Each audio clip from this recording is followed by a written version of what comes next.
Delhi junction पर हर दिन की तरह आज भी भारी भीड़ उमड़ पड़ी थी। प्लेटफॉर्म पर कदम रखने की जगह तक मुश्किल से मिल रही थी। कोई अपने सामान को संभाल रहा था, कोई जल्दी जल्दी ट्रेन पकड़ने के लिए दौड़ रहा था, तो कोई अपनों को विदा करते हुए आंखों में आंसू लिए खड़ा था। चारों तरफ शोर शराबा, चाय वालों की आवाजें, कुलियों की पुकार और ट्रेनों की सीटी सब मिलकर एक ऐसा माहौल बना रहे थे जो दिल्ली जैसे बड़े शहर की रफ्तार को साफ दिखाता था। इसी भीड़ के बीच एक 6 साल का नौजवान आरव मिश्रा धीरे धीरे कदम बढ़ाता हुआ जनरल डिब्बे की ओर जा रहा था। उसके चेहरे पर एक अजीब सी शांति थी, लेकिन उस शांति के पीछे छुपा दर्द कोई भी महसूस कर सकता था। उसने आंखों पर काला चश्मा लगाया हुआ था, जिससे साफ पता चलता था कि वह देख नहीं सकता। उसके हाथ में एक पुराना सा माइक्रोफोन और छोटा स्पीकर था, जो उसकी रोजी रोटी का एकमात्र सहारा था। दिखने में वह किसी अच्छे परिवार का लगता था, साफ सुथरे कपड़े, सलीकेदार चाल ढाल, लेकिन उसकी मजबूरी उसे इस भीड़ का हिस्सा बना चुकी थी। वह धीरे धीरे चलते हुए ट्रेन में चढ़ गया और एक कोने में खड़ा हो गया। ट्रेन ने जैसे ही रफ्तार पकड़ी, उसने अपने स्पीकर को चालू किया और गाना शुरू कर दिया।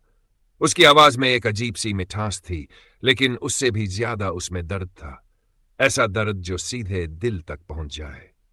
वह कोई फालतू या हल्का फुल्का गाना नहीं गा रहा था, बल्कि एक पुराना भावुक गीत गा रहा था, जिसे सुनकर हर किसी के दिल में कुछ न कुछ हिलने लगा। धीरे धीरे डिब्बे में सन्नाटा छा गया। जो लोग अभी तक अपनी अपनी बातों में व्यस्त थे, वे भी चुप होकर उसकी आवाज सुनने लगे। कुछ लोगों की आंखों में आंसू आ गए तो कुछ लोग बस उसे देखते रह गए। ऐसा लग रहा था जैसे उसकी आवाज में कोई जादू हो। गाना खत्म होते ही कुछ सेकंड के लिए पूरा डिब्बा खामोश रहा और फिर अचानक तालियों की गूंज उठी।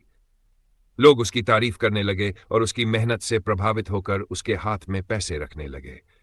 आर्व हर किसी को बड़े आदर से धन्यवाद कहता जा रहा था। उसके चेहरे पर हल्की सी मुस्कान थी, लेकिन वह मुस्कान भी उसके दर्द को छुपा नहीं पा रही थी। उसी समय दूसरे डिब्बे में नेहा वर्मा, जो एक नई नई टीटी बनी थी, अपने काम में लगी हुई थी। वह सिर्फ 2 साल की थी, लेकिन उसके चेहरे पर जिम्मेदारी और अनुशासन साफ झलकता था। वह हर यात्री से सख्ती से टिकट चेक कर रही थी और किसी भी तरह की लापरवाही को बिल्कुल बर्दाश्त नहीं कर रही थी। जब वह उसी डिब्बे में पहुंची जहां आरव गा रहा था, तो उसने पहले तो भीड़ देखी, फिर एक सुरीली आवाज सुनी। वह कुछ पल के लिए वहीं रुक गई। उसकी आंखों में आश्चर्य था। उसने पहले कभी ऐसी आवाज नहीं सुनी थी, लेकिन अगले ही पल उसे अपनी ड्यूटी याद आई। उसने खुद को संभाला और सख्त आवाज में कहा, 1 मिनट, यह क्या हो रहा है? ट्रेन में गाना गाकर पैसे मांगना नियम के खिलाफ है। आर्व तुरंत चुप हो गया। उसने सिर झुकाकर बहुत ही शांत और विनम्र स्वर में कहा, माफ कीजिए मैडम, लेकिन मेरी मजबूरी है। नेहा ने जब ध्यान से उसे देखा तो उसे एहसास हुआ कि वह देख नहीं सकता। उसका दिल थोड़ा पिघल गया, उसका लहजा नरम पड़ गया। उसने धीरे से पूछा, तुम्हारा नाम क्या है? आर्व मिश्रा, उसने जवाब दिया। तुम ये काम क्यों करते हो? नेहा ने पूछा। आर्व ने कुछ पल चुप रहकर कहा, कुछ साल पहले एक सड़क दुर्घटना में मैंने अपनी आंखें खो दी और उसी हादसे में मेरे पिता भी नहीं रहे। घर में मेरी मां है, जो बहुत बीमार रहती है। उनके इलाज और घर चलाने के लिए मेरे पास यही एक रास्ता है। यह सुनकर नेहा की आंखों में नमी आ गई। उसने पहली बार किसी ऐसे इंसान को देखा जो मजबूरी में भी इतनी इज्जत और आत्मसम्मान के साथ जी रहा था। उसने देखा कि यह लड़का कोई आम भिखारी नहीं है, यह एक कलाकार है, जिसे बस सही मौका नहीं मिला। नेहा ने वहीं बैठकर अपना मोबाइल निकाला और आर्व का गाना रिकॉर्ड करने लगी।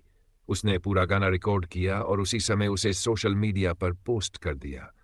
साथ में उसने लिखा, इस लड़के की आवाज में दुनिया की सबसे बड़ी रोशनी है। उसे खुद नहीं पता था कि उसका यह छोटा सा कदम किसी की पूरी जिंदगी बदलने वाला है। रात होते होते वह वीडियो वायरल हो गया। हजारों लाखों लोगों ने उसे देखा, शेयर किया और उसकी तारीफ की। लोग उसकी आवाज के दीवाने हो गए। अगले दिन जब आर्व हमेशा की तरह ट्रेन में गा रहा था, तो एक यात्री ने उत्साहित होकर उसे अपना मोबाइल दिखाया और कहा, अरे भाई, तुम तो इंटरनेट पर स्टार बन गए हो। आर्व को कुछ समझ नहीं आया। उसने मुस्कुराकर कहा, मुझे तो कुछ दिखाई नहीं देता, भाई साहब, आप ही बता दीजिए। उसी समय नेहा भी वहां पहुंच गई। उसके चेहरे पर खुशी साफ झलक रही थी। उसने कहा, आर्व, तुम्हारा वीडियो वायरल हो गया है, और सिर्फ इतना ही नहीं, एक बड़ा म्यूजिक प्रोडक्शन हाउस तुम्हें बुलाना चाहता है। आर्व को यकीन नहीं हुआ। उसे लगा जैसे वह सपना देख रहा हो। कुछ ही दिनों में वह एक बड़े स्टूडियो पहुंचा। वहां बड़े बड़े म्यूजिक डायरेक्टर्स और प्रोड्यूसर्स बैठे थे। जब उसने गाना शुरू किया तो सब हैरान रह गए। उसकी आवाज में जो दर्द और सच्चाई थी, वह किसी भी ट्रेनिंग से नहीं आ सकती थी। कुछ ही महीनों में उसका पहला गाना रिलीज हुआ और देखते ही देखते वह पूरे देश में छा गया। लोग उसे पहचानने लगे, उसकी आवाज को पसंद करने लगे। वह एक सफल सिंगर बन गया। उसने खूब पैसा कमाया, लेकिन उसने अपनी जड़ों को नहीं भुलाया। सबसे पहले उसने अपनी मां का इलाज करवाया। फिर उसने अपनी आंखों के ऑपरेशन के बारे में सोचा। डॉक्टर्स ने कहा कि ऑपरेशन सफल हो सकता है। ऑपरेशन का दिन आया।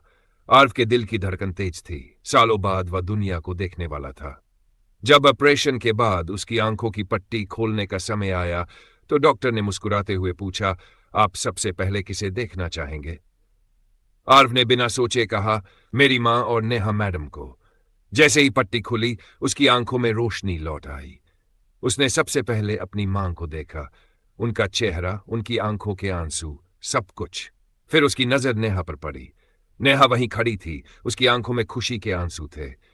आर्व मुस्कुराया और बोला, तो आप ऐसी दिखती हैं, बिल्कुल वैसी ही जैसी मैंने सोची थी। समय बीतता गया। आर्व ने अपने करियर में बहुत ऊंचाइयां हासिल की, लेकिन उसने कभी उस दिन को नहीं भुलाया जब एक लड़की ने उसे रोका था और उसकी जिंदगी बदल दी थी। एक शाम उसी दिल्ली जंक्शन पर जहां यह सब शुरू हुआ था, आर्व ने नेहा को बुलाया। उसने बहुत ही सादगी से कहा, नेहा, अगर उस दिन आप मुझे नहीं रोकती, अगर आप वो वीडियो नहीं बनाती, तो शायद मैं आज भी उसी ट्रेन में गा रहा होता। आपने मेरी जिंदगी बदल दी। नेहा चुप रही। उसके चेहरे पर हल्की मुस्कान थी। आर्व ने आगे कहा, मैं चाहता हूं कि आप मेरी जिंदगी का हिस्सा बने, हमेशा के लिए। नेहा थोड़ी देर के लिए चुप रही। उसके मन में कई सवाल थे, लेकिन उसने आर्व की आंखों में देखा। वहां सच्चाई थी, प्यार था और सम्मान था। उसने धीरे से हां कह दिया। कुछ समय बाद दोनों की शादी हो गई। वह लड़का जो कभी ट्रेन में कुछ पैसों के लिए गाना गाता था, आज अपनी मेहनत और एक नेक इंसान की वजह से दुनिया का सबसे खुशकिस्मत इंसान बन चुका था। ये कहानी हमें यही सिखाती है कि कभी कभी हमारा एक छोटा सा कदम किसी की पूरी जिंदगी बदल सकता है।